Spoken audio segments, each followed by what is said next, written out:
pandemic didn't just disrupt clinical training, it fundamentally changed our students. Lost study habits, mental health challenges, social isolation. Every nursing school in the country struggled with the same question: how do we help students succeed in this new reality? Our answer? We didn't just return to business as usual. We innovated our way to student success. While enrollment plummeted nationwide, we fought for every student.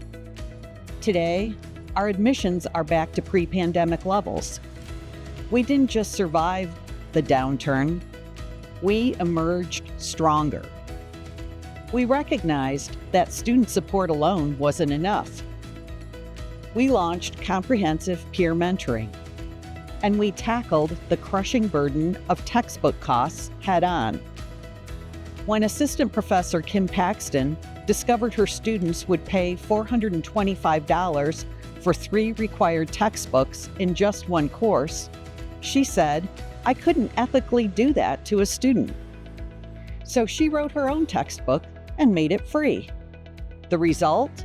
A 98% improvement in student understanding compared to previous semesters. We saw that students emerging from the pandemic needed different support: financial, emotional, and academic. So we built comprehensive solutions. We didn't just assume we knew what students needed, we listened. When demand grew for our BS Accelerated program, the college doubled capacity with 2 cohorts. When summer graduates wanted their own celebration, we added a dedicated summer commencement. And when students in rural Colorado needed access to quality nursing education closer to home, we partnered with Fort Lewis College in Durango, welcoming our first cohort of 22 students this fall.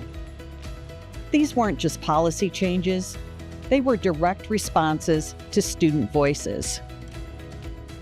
Dr. Teresa Connolly has received consistent funding to build OER, and Dr. Kim Paxton recently earned the CU Systems OER Champion Award for creating free educational resources.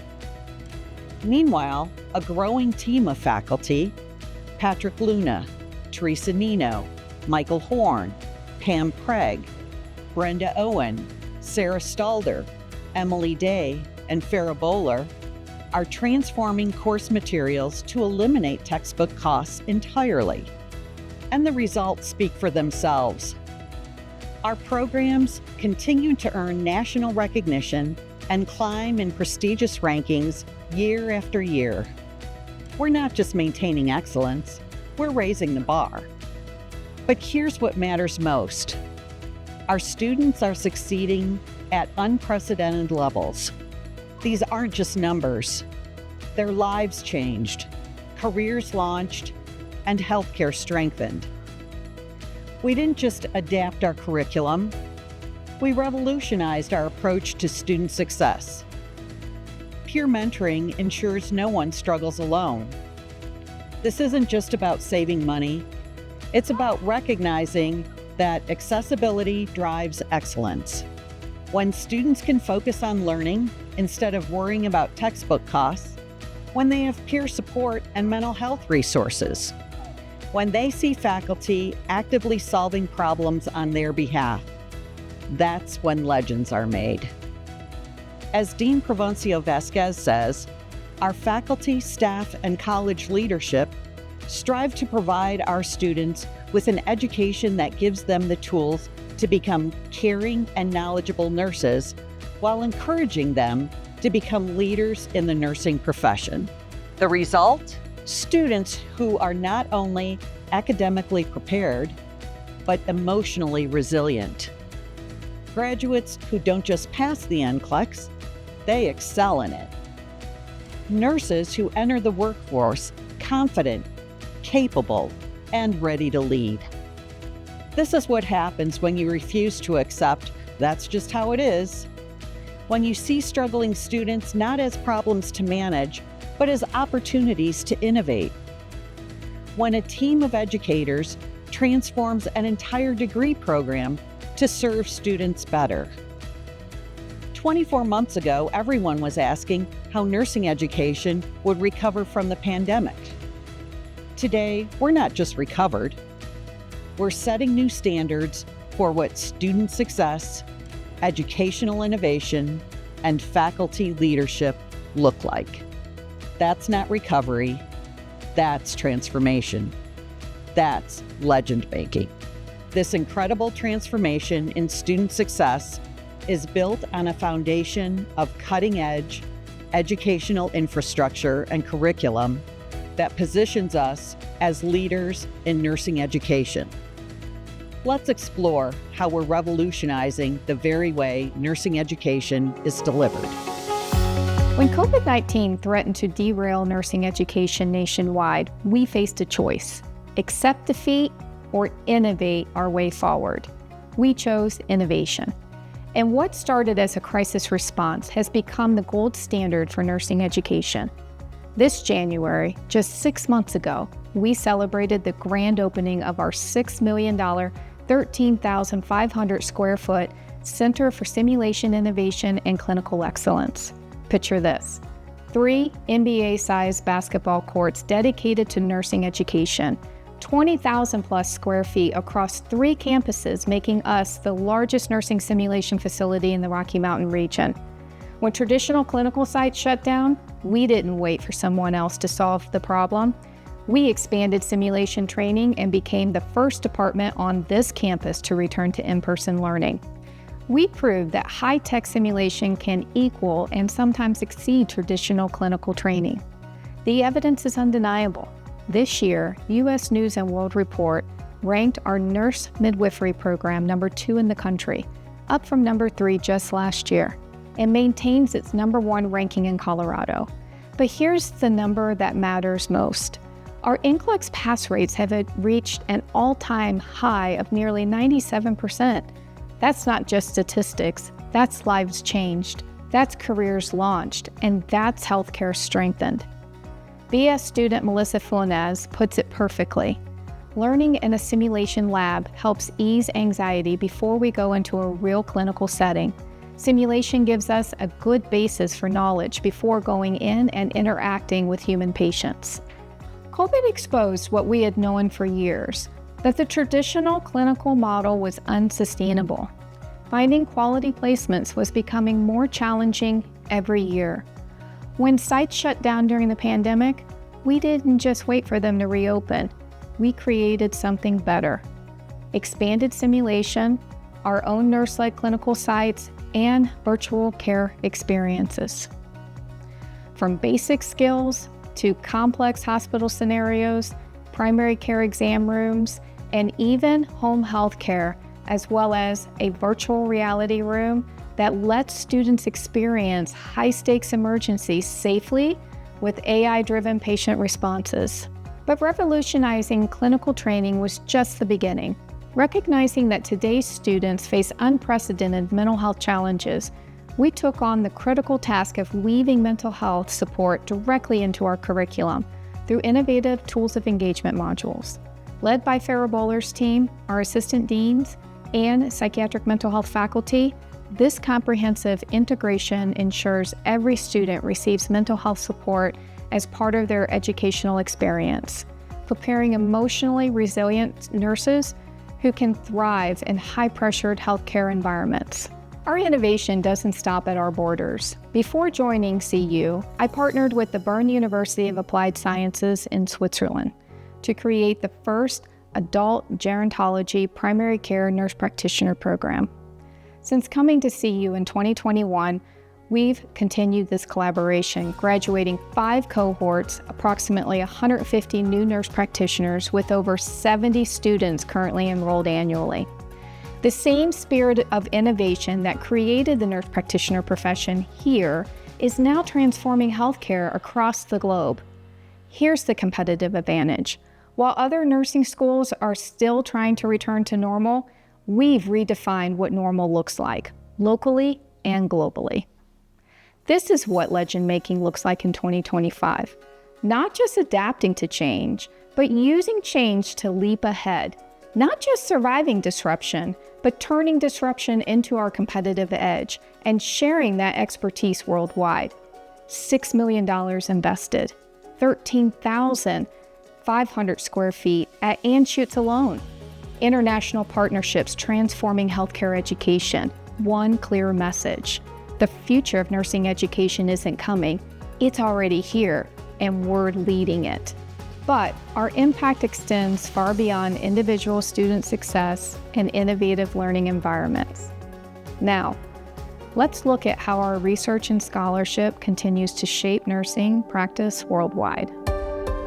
In the 1980s, a CU nursing faculty member named Jean Watson developed a theory that seemed simple. Caring should be the foundation of nursing practice. Today, that simple idea guides patient care in over 300 hospitals worldwide. That's the legacy we're building on. And this year, we've taken it to the next level.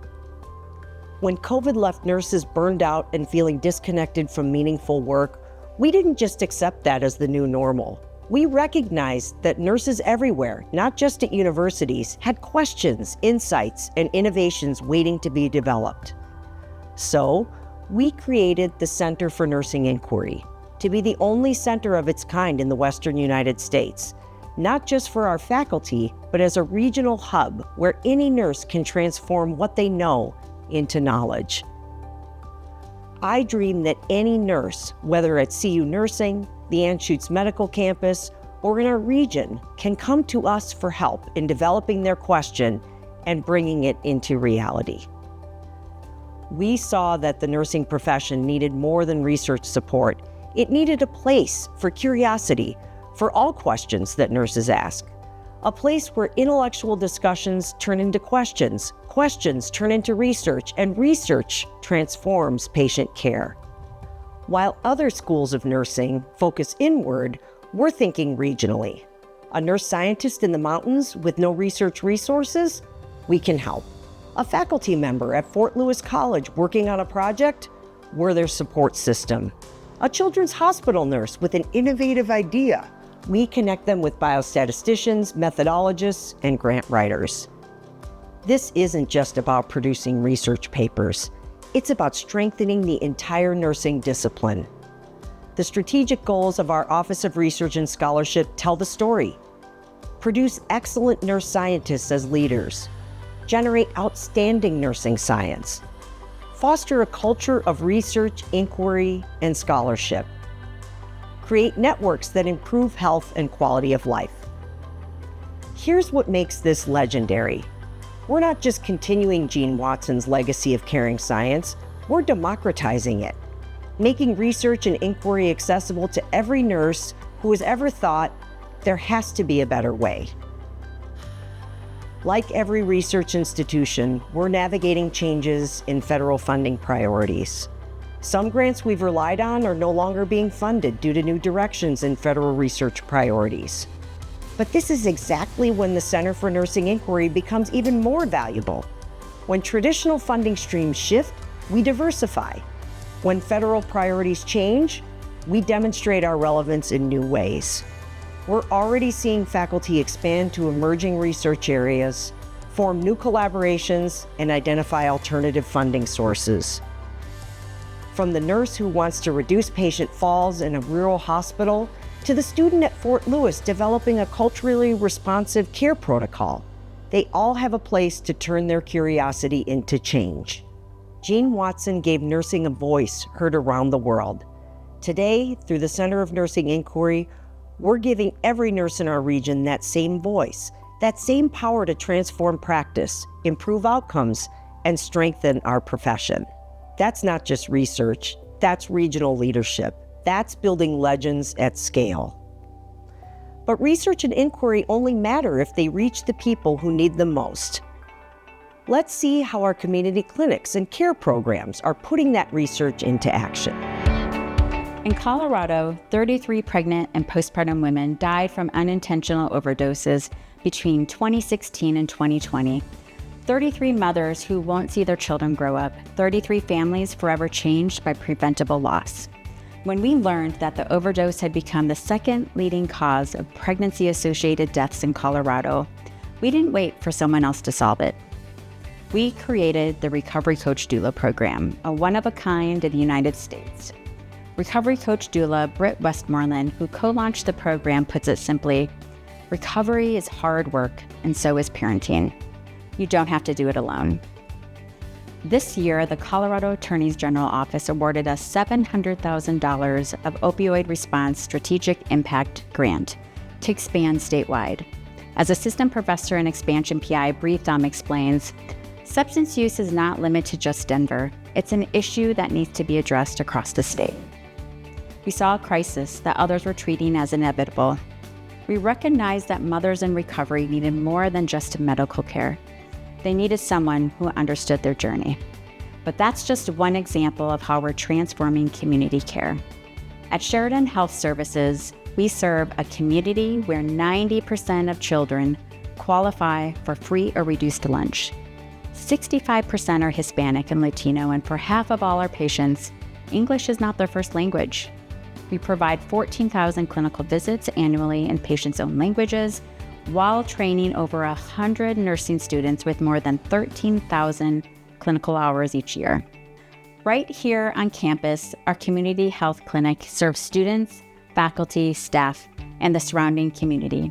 But we've gone beyond just meeting our own community's needs. We're now targeting how to support the growing needs of patients in the Front Range. While clinics are at capacity, we're providing additional appointments and care for our community.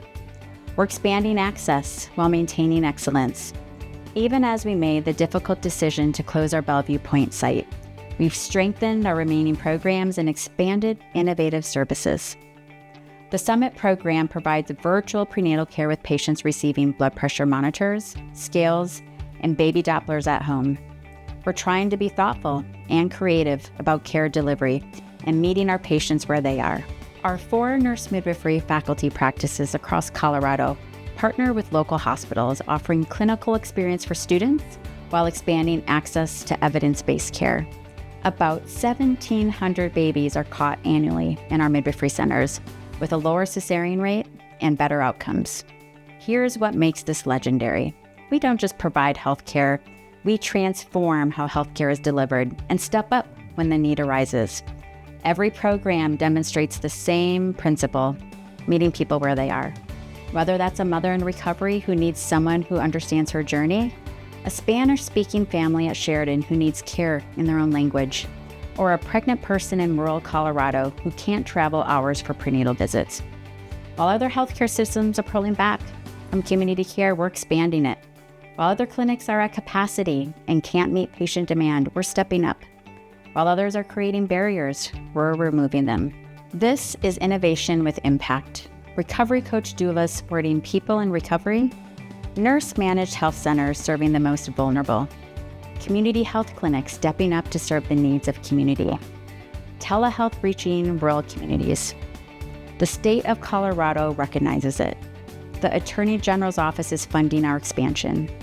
Other states are asking for our blueprint. Because when you solve problems that others accept as unsolvable, people notice. This is what legend making looks like in community care. Not waiting for perfect patients in a perfect setting, but bringing excellent care to real people facing real challenges. 33 mothers lost is too many. We're making sure it never happens again.